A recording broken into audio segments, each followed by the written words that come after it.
Hello everyone, smile this side a first year MBBS student. आज हम शुरू करने जा रहे हैं part 2 of the body fluids and circulation की NCERT line by line explanation. आज हमें शुरू करना है from page number 280 class 11th NCERT, topic 18.1.3 that is blood groups. As you know, blood of human beings differ in certain aspects, though it appears to be similar. तो हमें यहाँ पर बोल रहे हैं कि अलग अलग ह्यूमन बींग्स का जो ब्लड है वो अलग अलग होता है, लेकिन वो हमें मतलब अपीयर होता है कि ब्लड सेम है। और वो किस एस्पेक्ट्स में डिफरेंट होता है उसके बारे में हम पढ़ेंगे। Various type of grouping of blood has been done. तो काफ़ी सारे टाइप ऑफ ब्लड ग्रुपिंग है जो कि हमें पढ़ने हैं। मतलब काफ़ी सारी ब्लड ग्रुपिंग के टाइप्स होते हैं, लेकिन हमें उनमें से दो ही पढ़ने हैं। Two such groupings, the ABO and Rh, are widely used all over the world. तो जो मेन ब्लड ग्रुपिंग की टाइप्स जो पढ़ी जाती हैं that are ABO and Rh, इन दोनों के बारे में अभी हम पढ़ेंगे। तो अब हम आते हैं नेक्स्ट टॉपिक पर, that is 18.1.3.1 that is ABU grouping. थोड़ी सी आप एक्स्ट्रा नॉलेज ऐड कर सकते हैं कि जो एबीयू ब्लड ग्रुपिंग थी वो कार्ल लैंडस्टीनर साइंटिस्ट ने दी थी इन 1901 की। प्रीवियस ईयर क्वेश्चन में भी आया हुआ है, तो ये आपको एनसीईआरटी में ऐड कर लेना चाहिए। Next line is ABO grouping is based on the presence और absence of two surface antigens chemicals that can induce immune response on the RBC, namely A and B। तो हमें बताया गया है कि एबीयू ब्लड ग्रुपिंग का base क्या है। पहले तो आपको पता चलना चाहिए कि उसका मेन बेसिस क्या है। ये जो एबीयू ब्लड ग्रुपिंग है, this is based on the presence और एब्सेंस ऑफ एंटीजेंस। दो टाइप के एंटीजन होते हैं, ए और बी, जिनकी प्रेजेंस और एब्सेंस के बेस पे इसके अंदर हमारे ब्लड ग्रुप्स को डिफाइन मतलब अलग अलग ग्रुप में बांटा जाता है। और एंटीजेंस के बारे में भी हमें बताया गया है कि एंटीजेंस होते क्या हैं। अगर आपसे पूछा जाए, antigens are the chemicals that can induce the immune response. तो ये भी आपको ध्यान रखना है। Next line is similarly the plasma of different individuals contain natural antibodies proteins produced in response to the antigens. तो जो प्लाज्मा है, प्लाज्मा के अंदर क्या होते हैं, एंटीबॉडीज़ होते हैं। देखो जो एंटीजेंस थे ना, वो आरबीसी की सरफेस पर होते हैं, आरबीसी की मेम्ब्रेन के सरफेस पर। और जो एंटीबॉडीज़ होती हैं वो प्लाज्मा के अंदर होते हैं। दोनों डिफरेंस आपको पता होना चाहिए दोनों के बीच में। और दोनों के बारे में हमें एनसीईआरटी में लाइन भी दी गई है। जैसे एंटीजन के बारे में बताया गया था कि ये केमिकल हैं जो कि इम्यून रिस्पॉन्स को इंड्यूस करते हैं। इसी प्रकार से एंटीबॉडीज़ क्या होती हैं, एंटीबॉडीज़ प्रोटीन्स होती हैं जो कि एंटीजन्स के रिस्पॉन्स में प्रोड्यूस की जाती हैं। Antibodies are the proteins produced in response to the antigens. Next line is the distribution are given in table 18.1। इसके बारे में अभी हम पढ़ेंगे, जिसमें चार ब्लड ग्रुप्स के बारे में हमें पढ़ना होगा, that is A B and O. You probably know that during blood transfusion any blood can not be use. Blood transfusion के टाइम कोई भी ब्लड यूज़ नहीं होता। हमने मूवीज़ और टीवी शोज़ में भी देखा है कि काफ़ी बार ऐसे दिखा रहे होते हैं कि हाँ, इस पर्टिकुलर इंसान को ओ ब्लड ग्रुप चाहिए, ब्लड ग्रुप मिल नहीं रहा है। तो उस तरीके से मतलब ब्लड ग्रुप सेम ही होना चाहिए। ऐसा क्यों है? The blood group of a donor has to be carefully matched with the blood of a recipient before any blood transfusion to avoid severe problems of clumping, that is destruction of RBCs। तो जो blood है donor का और जो recipient का, donor मतलब जो देने वाला है, रिसिपिएंट जिसके अंदर ब्लड का ट्रांसफ्यूजन हमें करना है, तो उससे पहले उसकी प्रॉपर मैचिंग होती है। क्यों होती है? ताकि कोई भी क्लम्पिंग ना हो जाए। क्लम्पिंग क्या होता है? Destruction of RBCs. तो ये भी आपको ध्यान रखना है, एक एक वर्ड पे आपको ध्यान देना है। क्लम्पिंग क्या होता है? Destruction of RBCs. तो कई बार आपको कंफ्यूज करने के लिए ऐसे भी दे सकते हैं, clumping is destruction of RBC, WBC, platelet और प्लाज्मा, कुछ भी ऑप्शन बना सकते हैं ना। तो आपको पता होना चाहिए clumping of RBCs is destruction of RBCs is known as the clumping. Next line is that the donors compatibility is also shown in the table 18.1। तो अब हम देखते हैं टेबल 18.1 को। सो टेबल 18.1 में हमें शो किए गए हैं blood groups and the donor compatibility. यहाँ पर मैंने जैसे नोट किया कि ब्लड ग्रुप किसके बेस पे होते हैं, नेचर ऑफ एंटीजन। तो आप जैसे कई बार अगर लिख लेंगे ना तो वो आपको और अच्छे से रिटेन होने लग जाएगा। तो ये बेसिस आप यहाँ पर भी लिख सकते हैं, उससे आपको याद रहेगा। तो यहाँ पर चार कॉलम्स बनाए गए हैं। First is the blood group, second is the antigens on RBC. तो आप यहाँ पर देख सकते हैं, मैंने भी बोला था ना कि एंटीजेंस कहाँ होते हैं, आरबीसी के ऊपर होते हैं, और एंटीबॉडी कहाँ होती है, प्लाज्मा के अंदर। तो ये छोटी छोटी वर्ड्स हैं जो कि एनसीईआरटी के टेबल्स के अंदर हिडन है या अलग अलग जगह पर। तो आपको एक एक चीज़ पर ध्यान देना है और मेरे लेक्चर से आपको समझ भी आ रहा होगा। Next is a fourth column that is of the donors group. तो फर्स्ट हमें बताया गया है, फर्स्ट जो ब्लड ग्रुप के कॉलम में that is A B and O, ये चार टाइप के ब्लड ग्रुप है। आपको ध्यान रखना है जो भी ब्लड ग्रुप होगा वही वाला एंटीजन प्रेजेंट होगा। लाइक ए ब्लड ग्रुप है तो उसका एंटीजन भी कौन सा होगा, ए होगा। बी है तो उसका एंटीजन कौन सा होगा, बी होगा। ए बी है तो उसका एंटीजन कौन सा होगा, ए एंड बी। ओ है तो उसके अंदर कोई भी एंटीजन नहीं होगा, ये आपको ध्यान रखना है। फिर जो एंटीबॉडीज़ हैं वो अपोजिट होंगी। लाइक अगर ए एंटीजन प्रेजेंट है तो एंटीबॉडी कौन सी होगी, एंटी बी। बी अगर है तो एंटीबॉडी कौन सी होगी, anti A. A and B दोनों ही एंटीजन प्रेजेंट है तो एंटीबॉडी कौन सी होगी, कोई भी नहीं होगी। और अगर कोई एंटीजन ही नहीं है तो एंटीबॉडी कौन सी होगी, anti A and anti B. तो अब हम फर्स्ट ब्लड ग्रुप का देखते हैं। जो एंटीबॉडी कौन सी प्रेजेंट है ब्लड ग्रुप ए में, एंटी बी। तो ये जो है, तो यहाँ पर डोनर ग्रुप का मतलब क्या है कि जो डोनेट कर सकते हैं ए ब्लड ग्रुप वाले को, तो ए ब्लड ग्रुप वाले को कौन कौन डोनेट कर पाएगा, ए कर पाएगा और ओ कर पाएगा, बी नहीं कर पाएगा। क्यों नहीं कर पाएगा, क्योंकि एंटी बी एंटीबॉडी है ना, वो तो उसको आने ही नहीं देगी। ठीक है, इसी तरीके से हम बी ब्लड ग्रुप की जब बात करेंगे तो उसे कौन कौन डोनेट कर सकते हैं, बी और ओ। ए बी को कौन डोनेट कर सकते हैं, ए बी एंड ओ। देखो सारे डोनेट कर रहे हैं ए बी को, इसका मतलब ये क्या है, यूनिवर्सल रेसिपिएंट है। और ओ को सिर्फ और सिर्फ ओ ही डोनेट कर सकता है, इसलिए जो ओ है वो यूनिवर्सल डोनर है। वो बेचारा दे तो सबको सकता है लेकिन ले सिर्फ और सिर्फ ओ से ही सकता है। अब हम आते हैं नेक्स्ट लाइन पर। From the above mention table it is evident that group O blood can be donated to the persons with any other blood group and hence O group individuals are known as the universal donors. तो जो ओ blood group है वो हमें ध्यान रखना है कि वो सबको दे सकता है, लेकिन ले बेचारा किससे सकता है, सिर्फ और सिर्फ ओ से। तो इसलिए हम उसे क्या बोलेंगे, universal donor.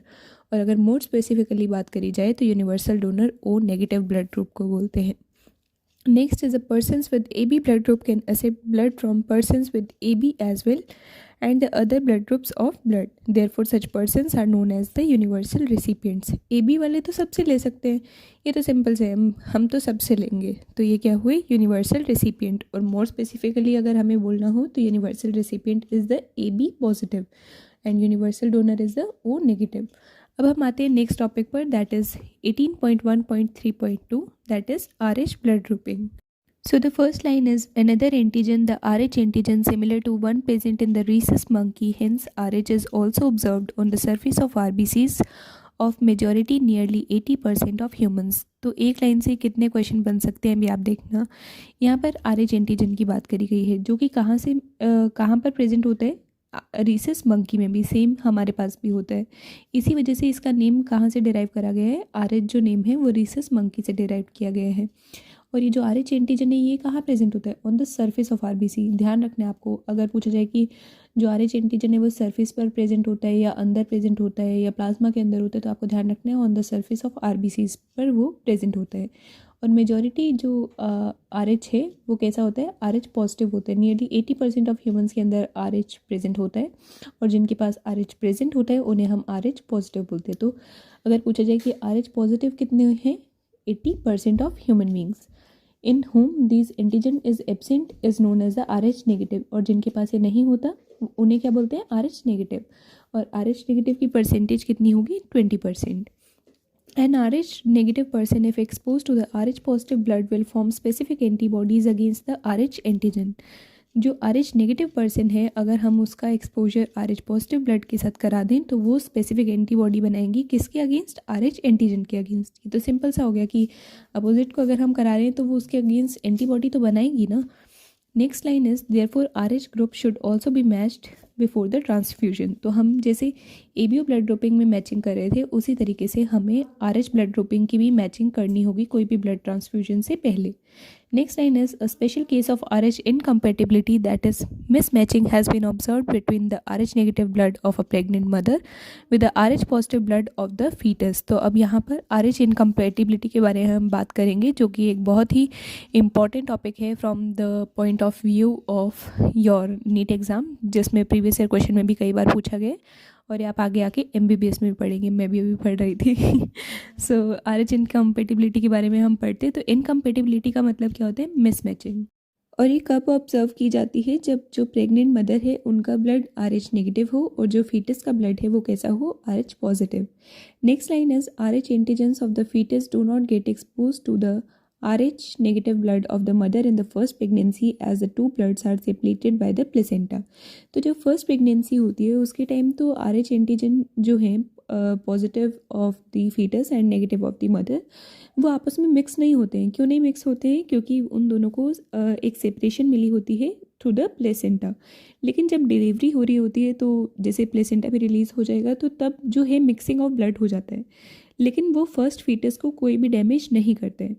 Next line is however, during the delivery of the first child, there is a possibility of exposure of the maternal blood to small amounts of the RH positive of the fetus blood। तो यहाँ पर वही बताया गया है जो मैंने आपको बताया कि डिलीवरी के टाइम पर दोनों की मिक्सिंग हो सकती है। In such cases the mother starts preparing antibodies against the RH antigen. तो मदर का ब्लड तो RH नेगेटिव था ना, तो वो कौन सी बॉडीज़ बनाएगा, RH पॉजिटिव के अगेंस्ट। जो फीटस के बेबी जो फीटस है उसका RH पॉजिटिव है ना, तो उसके अगेंस्ट मदर का ब्लड एंटीबॉडीज़ बनाने लग जाता है। In case of the subsequent pregnancies the RH antibodies from the mother that is RH negative can leak into the blood of the foetus RH positive. तो ये वही बता रहे हैं कि जब बाकी प्रेगनेंसीज होंगी लाइक सेकेंड थर्ड, तो उनमें क्या होगा, RH एंटीबॉडीज जो फर्स्ट टाइम पे फॉर्म हो गई थी वो डिस्ट्रॉय करने लग जाएंगी फीटस की RH पॉजिटिव को, और उसकी वजह से क्या होगा, that will destroy the foetal RBCs, जिसकी वजह से जो फीटस के RBCs हैं वो डिस्ट्रॉय होने लग जाएंगे। This could be fatal to the foetus और could cause severe anaemia and jaundice to the baby. तो ये जानलेवा भी हो सकता है फीटस के लिए, और ये क्या क्या चीज़ें कॉज कर सकता है, एनीमिया एंड जॉन्डिस। ये दोनों चीज़ें आपको ध्यान रखनी है और ये प्रीवियस ईयर क्वेश्चन में भी आए हुए हैं। This condition is known as the erythroblastosis fetalis. तो आपको ये पूरा पता होना चाहिए कि इस कंडीशन का क्या नाम है, that is erythroblastosis fetalis. This can be avoided by administering anti-RH antibodies to the mother immediately after the delivery of the first child। तो इस कंडीशन को हम कैसे अवॉइड कर सकते हैं, अगर हम मदर के अंदर anti-RH एंटीबॉडीज़ को इंसर्ट कर दें। कब, immediately after the delivery of first child. तो आपको ऐसे कंफ्यूज किया जा सकता है कि हमें जब बेबी का बर्थ नहीं हुआ है उससे पहले ही डिलीवर करनी है या immediately after the delivery of first child करना है, या हम आराम से जब मर्जी कर सकते हैं। तो वो आपको ध्यान रखना है कि immediately after the delivery of the first child. अब हम आते हैं नेक्स्ट टॉपिक पर, that is 18.1.4 that is coagulation of blood. First line is that you know that when you cut your finger or hurt yourself, your wound does not continue to bleed for a long time. Usually the blood stops flowing after some time. Do you know why? तो यहाँ पर एक question पूछा गया है कि बोलते जब भी हमारी फिंगर पर कट लग जाता है, कहीं पर भी चोट लग जाती है, तो जैसे ब्लीडिंग होने लग जाती है, लेकिन वो ज़्यादा देर तक नहीं चलती, कुछ टाइम बाद खुद से बंद हो जाती है। ऐसा क्यों होता है, तब हम इसी के पीछे का राज जानेंगे, ऐसा क्यों होता है। तो ये होता है कोएगुलेशन की वजह से। ब्लड एग्जिबिट्स कोएगुलेशन और clotting in response to an injury और ट्रॉमा। तो कोएगुलेशन का पहले आपको दूसरा नाम पता होना चाहिए, दैट इज़ क्लॉटिंग। क्लॉटिंग हम लेमैन लैंग्वेज में बोलते हैं कि क्लॉटिंग का दूसरा नाम है दैट इज़ कोएगुलेशन। तो ब्लड जो है वो कोएगुलेशन की प्रॉपर्टी को एग्जिबिट करता है in response to an injury और ट्रॉमा, कहीं पर भी चोट लग जाए। This is a mechanism to prevent the excessive loss of blood from the body. ये एक मैकेनिज्म है जिससे कि हम एक्सेस लॉस ऑफ ब्लड को कम करते हैं। बॉडी का लॉस थोड़ी होगा, ब्लड का लॉस होगा ना बॉडी से। You would have observed a dark reddish brown scum formed at the site of a cut और an injury over a period of time. हम देखते हैं कहीं पर भी हमें चोट लग जाती है तो पहले तो ब्लड आता है, लेकिन फिर वो कुछ टाइम बाद रुक जाएगा, फिर कुछ दिन के बाद हम देखते हैं एक ब्राउनिश सी कवरिंग आ जाती है। तो उसका आपको कलर भी ध्यान रखना है कि उस स्कर्म की कवरिंग क्या होती है, that is dark reddish brown. इसमें भी ध्यान रखना है, उल्टा भी कंफ्यूज कर सकते हैं, ब्राउनिश रेड नहीं, डार्क रेडिश ब्राउन। जो एनसीईआरटी में लिखा है हमें वही मानना है। और उसे क्या बोलते हैं हम, स्कम का दूसरा नाम क्लॉट भी होता है। इट इज़ अ क्लॉट और coagulum formed mainly of the network of threads of fibrins in which the dead and damage formed elements of bloods are trapped. तो देखो स्कम के हमें दो नाम और पता चल गए ना, क्लॉट भी कोएगुलम भी। स्कम, क्लॉट, कोएगुलम ये तीनों सेम चीज़ हैं। ये कैसे बनता है, from the network of threads. किस चीज़ के थ्रेड्स होते हैं, the threads are of fibrin.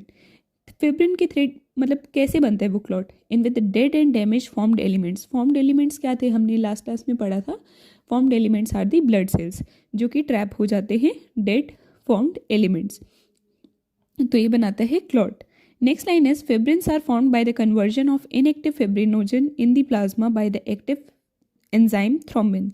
तो फिब्रिन कैसे बनते हैं, इनएक्टिव फिब्रिनोजन से फिब्रिन बनते हैं, किस एंजाइम की हेल्प से, थ्रोम्बिन। अभी हम पूरा इसका एक छोटा सा चार्ट भी देखेंगे, अभी आप सिर्फ पढ़ लीजिए। तो फिब्रिनोजन से फिब्रिन में कन्वर्ट कैसे होगा, through the thrombin. Next line is thrombins in turn are formed from the another inactive substance present in the plasma known as the prothrombin. तो जो थ्रोम्बिन है वो भी एक और इनएक्टिव सब्सटेंस से बनता है जो कि क्या है, प्रोथ्रोम्बिन। और प्रोथ्रोम्बिन कहाँ प्रेजेंट होता है, अगर आपसे पूछा जाए कि वो आरबीसी में प्रेजेंट होता है, प्लेटलेट में होता है, प्लाज्मा में होता है, तो correct answer will be plasma. Next line is an enzyme complex thrombokinase is required for the above reaction. तो अब यहाँ पर जो प्रोथ्रोम्बिन से थ्रोम्बिन की कन्वर्जन हो रही है, इसके लिए हमें एक एंजाइम कॉम्प्लेक्स चाहिए होता है जिसका क्या नाम है, thrombokinase.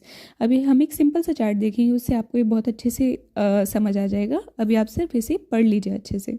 Next line is this complex is formed by a series of linked enzymic reactions which is also known as the cascade process involving a number of factors present in the plasma in an inactive form।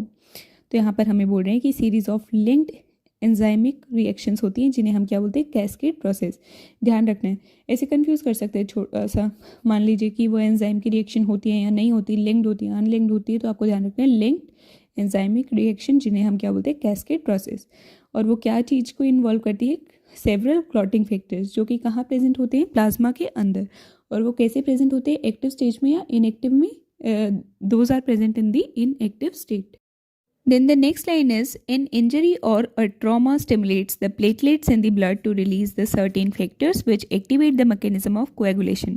तो क्या क्या चीज़ें stimulate करती हैं coagulation के process को, injury हो, trauma हो, या जो प्लेटलेट्स हैं वो स्टिमुलेट करती हैं सर्टेन फैक्टर्स के रिलीज को, जिन्हें हम मतलब क्लॉटिंग फैक्टर्स भी बोलते हैं। और 12 क्लॉटिंग फैक्टर्स होते हैं टोटल, तो उन्हें रिलीज़ करती है जिससे कि कोएगुलेशन का प्रोसेस स्टार्ट होता है। Next line is certain factors released by the tissues eight the site of injury also can initiate coagulation.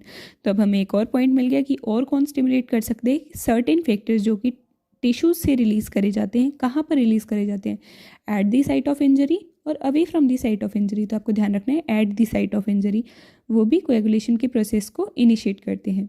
Next line is calcium ions play a very important role in clotting. तो ये तो previous year question में भी कई बार आया गया है। और कैल्शियम आयन तो सबसे ज़्यादा इंपॉर्टेंट होते हैं, मसल कॉन्ट्रैक्शन हो, नर्व इम्पल्स कंडक्शन हो, या हम देख सकते हैं कोएगुलेशन में भी। तो ये बहुत इंपॉर्टेंट आयन है, तो ये कोएगुलेशन और क्लॉटिंग के प्रोसेस में भी हेल्प करता है, ये भी आपको ध्यान रखना है। अब आप यहाँ पर देख सकते हैं मैंने नीचे दो इन्हीं पैराग्राफ से क्वेश्चन बनाए हैं। वैसे मैंने नहीं बनाए, ये यूट्यूब पर एक आदित्य सर हैं जो कि एम्स के डॉक्टर हैं, उनके लेक्चर्स मैंने देखे थे एनसीईआरटी के, तो उन्होंने क्वेश्चन कराए थे, तो ये मैंने एनसीईआरटी में नोट कर लिए थे। इसी तरीके से आपको भी मतलब जहाँ से भी जो अच्छी चीज़ मिले ना वो ऐड कर लेनी चाहिए, अपनी नॉलेज को एनहेंस करते रहना चाहिए हमें हमेशा। तो हम फर्स्ट क्वेश्चन देखते हैं, that is clot consist of all except at first option is formed element, second is a fibrin, next is the threads and D is the serum. तो हम देख सकते हैं एनसीईआरटी की लाइन में एग्जैक्टली हमें दिया गया था ना कि जो क्लॉट में क्या था, नेटवर्क ऑफ थ्रेड्स ऑफ फेब्रिन्स, जिसके अंदर dead and damage formed elements trap थे। तो फॉर्म्ड एलिमेंट्स हो गया, फेब्रिन हो गया और थ्रेड्स हो गया, सीरम नहीं हो सकता। और अगर मैं अब आपसे रिकॉल करने की कोशिश कहूँ तो सीरम क्या होता है, serum is plasma minus clotting factors. तो ये भी आपको ध्यान होना चाहिए। Next is the second question, which can activate coagulation except. तो क्या क्या चीज़ें कोएगुलेशन को एक्टिवेट कर सकती है, एक्सेप्ट। इन एक्सेप्ट और नॉट वर्ड, इन पर आपको अच्छे से ध्यान देना है। तो हमें 4 ऑप्शन दिए गए हैं, injury, platelet, tissue factor and WBC. तो ये तीनों जो फर्स्ट थे, इंजरी, प्लेटलेट, टिश्यू फैक्टर और साथ में ट्रॉमा भी हमने पढ़ा था, तो ये सब तो इनिशिएट करते हैं कोएगुलेशन को। लेकिन डब्ल्यूबीसी के बारे में तो कुछ बात ही नहीं हुई, तो ये होगा करेक्ट आंसर। नेक्स्ट हम आते हैं फ्लो चार्ट पर। आपको अपनी बुक में ना फ्लो चार्ट्स वगैरह बना लेने चाहिए, जिससे कि थोड़ा हमें ना थ्योरी को समझने में आसानी हो जाती है। जैसे अभी हम स्टार्टिंग में इसी पैराग्राफ में जो पढ़ रहे थे, प्रोथ्रोम्बिन, थ्रोम्बिन, फिब्रिनोजन, थ्रोम्बोकाइनेस, कितना कुछ दे रखा था यार, बार बार ऐसे पढ़ के हम कंफ्यूज हो जाएंगे ना। तो हमें ऐसे फ्लो चार्ट बना लेने चाहिए। अभी आप ध्यान से देखिए, यहाँ पर प्रोथ्रोम्बिन से हम थ्रोम्बिन बना रहे हैं, और प्रोथ्रोम्बिन कहाँ था, प्लाज्मा में, तो यहीं पे साइड में लिख लो। और प्रोथ्रोम्बिन से थ्रोम्बिन को बनने में हेल्प कौन कर रहा था, थ्रोम्बोकाइनेस हेल्प कर रहा था। और आयंस कौन से इन्वॉल्व थे, कैल्शियम आयंस। और थ्रोम्बोकाइनेस क्या था, एक एंजाइम का कॉम्प्लेक्स।